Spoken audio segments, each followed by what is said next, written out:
Welcome to Info Hazard, where we mourn the intros that we forgot along the way.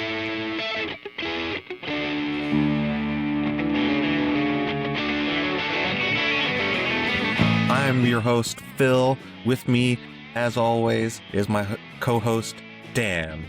Hello. What's up, Dan? Not much.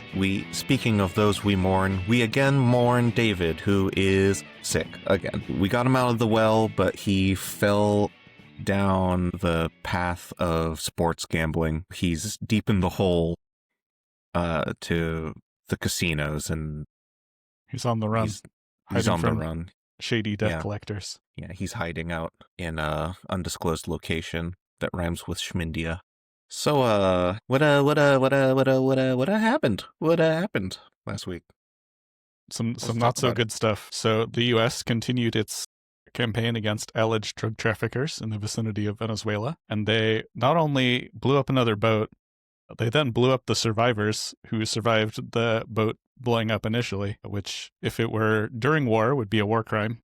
You can't attack shipwreck survivors unless they're continuing hostilities. What is the phrase? Do you remember the phrase that we're in a non-governmental war? So they say that they're narco-terrorists, so it's okay. Yeah, but they use a phrase to describe the conflict that puts it like outside of an official war, but it's this non-war war against the narco-terrorists of Venezuela. Well, so the White House spokesperson, Caroline Leavitt, says that the administration designated these narco-terrorists as foreign terrorist organizations, so that's what makes it okay in their mind. They said that the admiral who ordered the second strike had the full authorization of Pete Hegseth, but Trump himself said that he would not have wanted a second strike on the boat, and that Hegseth denied giving such an order. So I guess, within the administration, it's a little confused, which is exactly what you want when you're killing people, is confusion. Well, that's what we have The Hague for, right? We work these things out in the court of international law. Not the United States, dude. We have a law that if they try and put any U.S. citizen on trial, we're going to invade the Netherlands. That is, what a crazy invasion that would be. It would probably be pretty fast. I don't know, and I hope we don't have to find out. It's bad enough that it seems like we're rearing up to invade Venezuela for no reason. On that note, so this Saturday, President Trump posted on Truth Social, I'm going to bring back the vampire voice. Okay, here we go. To all airlines, pilots, drug dealers, and human traffickers, please consider the airspace above and surrounding Venezuela to be closed in its entirety. So, tweets are not technically executive orders, which would be a step below a law here, but it's a threat. And when the president of the United States threatens the airspace above a sovereign country, I think they should probably take that pretty seriously, which it appears that Venezuela is doing. In an official statement issued on Saturday, Caracas rejected Washington's attempt to apply extraterritorial jurisdiction to Venezuela, saying the U.S. move threatens Venezuela's territorial integrity, aeronautical security, and full sovereignty, and went further to say that it is another extravagant, illegal, and unjustified aggression against Venezuelan people. But, I kind of agree with them. I mean, plus, their whole thing is like protected. The drug dealers are in boats, right? Why are they shutting down the airspace if they're just spending all their time blowing up boats? It would be a continuation of threats that President Trump has made against inland targets, supposedly targeting manufacturing facilities for drugs, things of that nature within Venezuela. On the scale of pushing it in terms of like starting a war, that blowing up boats with Venezuelan citizens is one thing. It's, to be fair, pushing it a lot. Like, there's absolutely no way the United States would stand for this sort of aggression. Venezuela, we get to bully, apparently, because we're the most powerful military in world history. And we're on the side of moral righteousness, right? Right? Not for a fucking second. Damn. Not this time around. We're the bad guys through and through. We're the aggressors. We're the bullies. We're picking on like a weaker country for no reason other than maybe to secure their oil for American companies. Like, it's pure imperialism. But what were you going to say? Do you think we're ever going to go back to just like pure imperialism where you don't even have to like dress it up? You're just like, they've got awful nice stuff over there and our country wants it. I Because, mean, are we even there? I no, don't know. like they're totally, they're drug dealers, etc. There's no Alexander the Great style, like, I wonder what's on the other side of this empire. Let me just conquer my way all the way across it and then conquer whatever I find on the other side. Like Alexander wasn't like, I'm liberating the people of Persia from the yoke of Darius. He's just invading them because that's what they he did. were. They had a casus belli of some kind whenever there's an old saying about the Roman Empire is that they conquered the world defensively. They defended themselves outward for hundreds of years. Yeah, no, it has always been this way. We don't have like records, like as great of records of the time, so we don't know like what everyone was thinking about the foreign policy. I think probably a lot fewer people had access to the foreign policy of the time. Like they had no idea what was going on the frontiers unless they were being told in a triumph, perhaps. When you say like, will we go back there, I think there's always been some degree of pushback internally to these wars of aggression, but there's always been a justification for the actions as well. It's just within our lifetimes, those justifications have gotten sloppier, right? To say the least. We were talking about this in a previous episode that they're being so lazy about this, run up to the war, not even taking any fake pictures to the UN about weapons of mass destruction or anything. We're not sending in weapons inspectors. We're not like citing evidence. We're just kind of asserting things and then blowing up fishermen. It's pretty fucked up. And probably some drug traffickers, honestly. But still, that's not a reason to get shot by the Navy. It's fucked up. You got police for that. Now for something lighter, just it can't be all unrelieved bleakness. Okay. I don't know which story you're talking about. The death toll passes 900 in Indonesia, Thailand, and Sri Lanka. Oof. That was not what I was going to talk about, but I guess we can talk about that now that we've already mentioned the beginning of it. No, I didn't see a lot of coverage of this, but I think the reason for that is this flooding that occurred last week all over Southeast Asia, South and Southeast Asia. It was just a series of storms. So if you total up all of these like big storm actions that happened around the Indian Ocean, that there are 900 people who died from that, which is a lot, but it is a little spread out. And it's tragic. A lot of the problems, at least in the Thailand flooding, from what I saw, it had to do with large populations of people living pressed up against the river, like the cheap housing by the river and in high density. So when the floods come, like there isn't a lot of warning time. You don't have the flooding comes and it's in your house already. Anyways, that was just a bit of sad news to throw on top of there for a cheap joke. What a cool podcast I do. Anyways, your turn. What was the story you were actually thinking of? All right. So back in 2023, a guy shut down the 110 freeway in Los Angeles to film a music video without any permits or anything. And then they stood in front of the traffic and recorded a music video.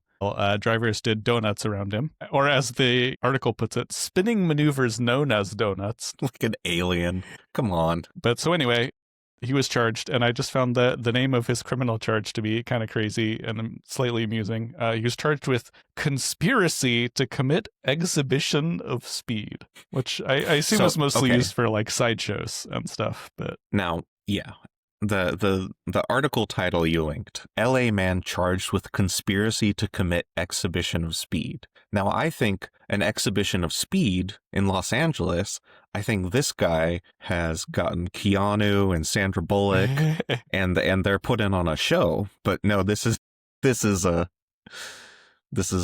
sideshow, I think is what they call it, when they do like the donuts and stuff. Yeah. It wasn't the MPAA coming after him for unauthorized displaying of movies. All right. So the big American news story from last week was there was a terrorist attack on National Guard in Washington, D.C.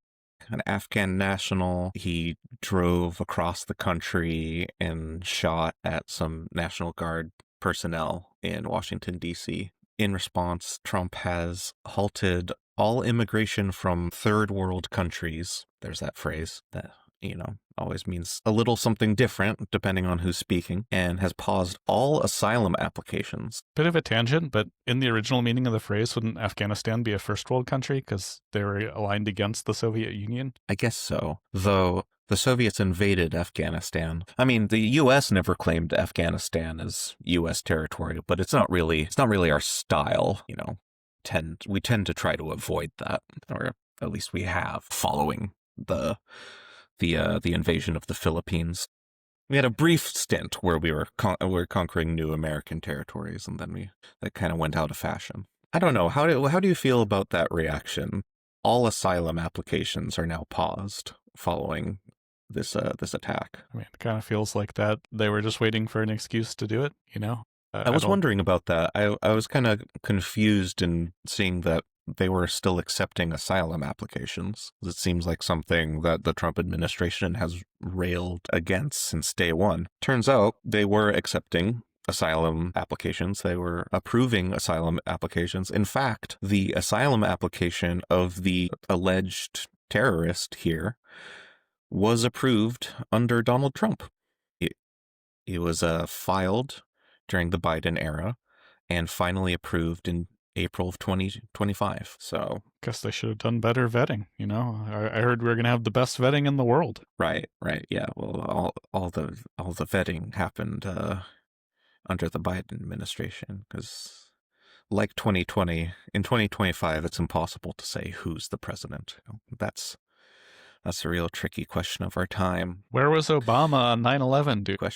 Good question. No one knows. That's what really worries me. So why was this guy in the U.S.? I assume this is not a coincidence that a guy from a country we invaded is here in our country. So a lot of Afghan citizens performed various services for the American government during the occupation of Afghanistan. And depending on the nature of the services performed, they were more or less in danger when the Taliban retook control following the evacuation of American forces. Now, this guy in particular, it sounds like he was probably in a lot of trouble if the Taliban came back to power. Mr. Lakanwal had been part of the 0 units in Afghan services responsible for commando missions against the Taliban, Al-Qaeda, or the Islamic State armed groups. So I had not heard of 0 units. Had you heard of 0 units before? Have you heard of those? Not. So I assume this is a zero violence unit, right? They use peaceful persuasion methods. Interesting. No, sort of the opposite, actually. They were equipped and supervised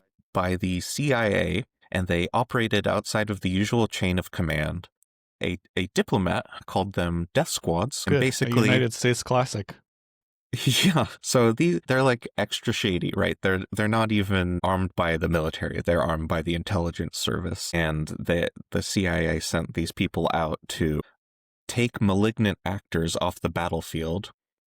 This is a quote from Andrew Sullivan, who served as officer of the Army's 1st Division in Afghanistan, is now executive director of a nonprofit that helps resettle Afghans who work for the U.S.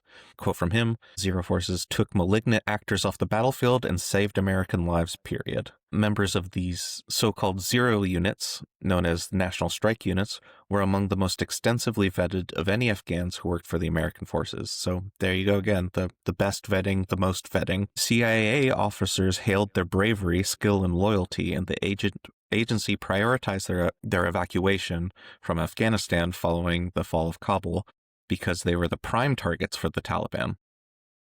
Does seem like they would not be a fan of Afghans who worked for the CIA, death squads. Yeah, like in the same way that American forces prioritize Auschwitz camp guards or SS members following the fall of Berlin. The primary targets of the, I guess you could say, liberating force here, the Taliban. Not if you're a woman. I so many grim. This is in a grim mood. I'm sorry, audience. I'm sorry.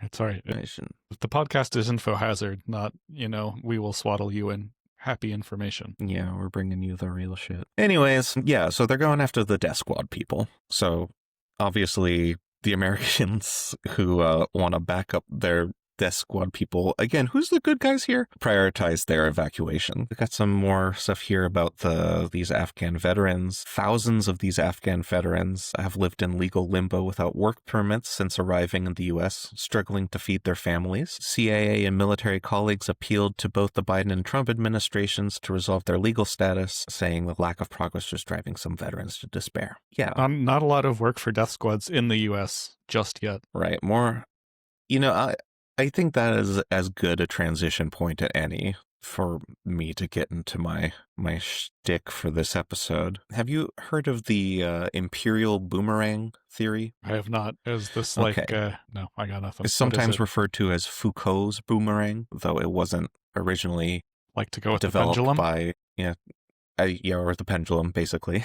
The concept originates from AIM. It's pronounced French, so I won't get it. So I'm going to butcher it. I'm sorry to the César family, but originates from Aimé Césaire in Discourse on Colonialism. The Imperial Boomerang, and this is from the scholarly journal Wikipedia. The Imperial Boomerang is a thesis that governments that develop repressive techniques to control colonial territories will eventually deploy those same techniques domestically against their own citizen. That's the first thing I thought of when I found out about the reason this guy was in the country. Like you were saying, we don't have a lot of work for death squads, but he kind of made his own work. He didn't have a work permit, it sounds like, and he found something to do with his time. I think you can go too far with categorizing every single thing the country does abroad, America in this case, and lining it up directly with domestic policy. But, I think there's some truth to the Imperial Boomerang thesis that government's repressive techniques come home because those personnel that we send overseas come home, and people working at home, especially people in law enforcement and that sort of job, they look abroad, and there's a lot of admiration for the military and their heroism and courage and toughness. And if you want to be a tough on crime kind of guy, and the regular police techniques aren't doing it for you, you might borrow from the playbook of the military. Not to mention just like the actual military personnel coming home. Veterans are overrepresented in police departments around the country. There's like a heavy correlation. They're valued because of their experience, which a lot of it is very relevant. Soldiers stationed in Iraq or Afghanistan, those who saw combat, the vast majority of their action was things like patrols, manning checkpoints, things of that nature, sort of police-like activity. So it makes sense that they would pursue law enforcement when they came back. So yeah, I mean, this Imperial Boomerang theory has been used to explain things like the militarization of the police, especially in America, and the techniques they use when deployed against political protests in urban centers.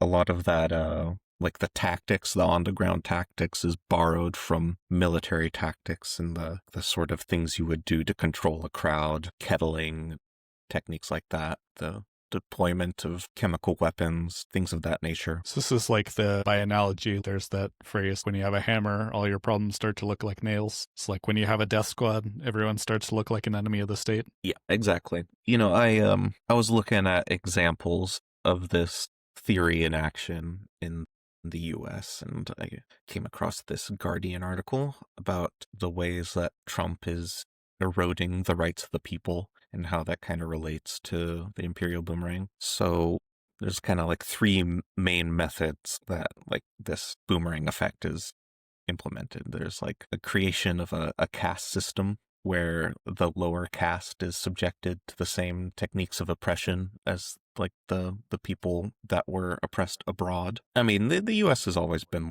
a caste society. It's not really supposed to be, I guess, ideally. But from its founding, it's always been a caste society. But right now, the caste that has been the focus of the aggression from the Trump presidency has been people of immigrants from poor countries. Yeah, immigrants from poor countries, they've been treated incredibly poorly. What rights they did have in this country are being eroded and taken away, and generally are just more subject to harassment than they have been in the past. And that harassment creates a environment of fear where they can't feel safe going outside or doing their regular jobs. I guess what I'm saying is you don't have to change the law to make that reality happen.